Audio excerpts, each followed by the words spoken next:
C. Joseph Vijay எனும் நான் சட்டப்படி அமைக்கப்பெற்ற இந்திய அரசியல் அமைப்பின்பால் உண்மையான நம்பிக்கையும் மாறாப்பற்றும் ஆட்சியையும் ஒருமையையும் நிலை நிறுத்துவேன் என்றும் தமிழ்நாட்டு அரசின் முதலமைச்சராக உண்மையாகவும் உளச்சான்றின்படியும் என் கடமைகளை நிறைவேற்றுவேன் என்றும் அரசியல் அமைப்பிற்கும் சட்டத்திற்கும் இணங்க அச்சமும் ஒருதலை சார்பும் இன்றி விருப்பு வெறுப்பை விலக்கி பலதரப்பட்ட மக்கள் அனைவருக்கும் நேர்மையானதை செய்வேன் என்றும் ஆண்டவன் மீது ஆணையிட்டு உறுதிமொழிகிறேன்.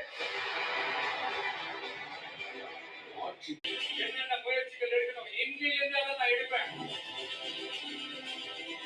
It's a new beginning.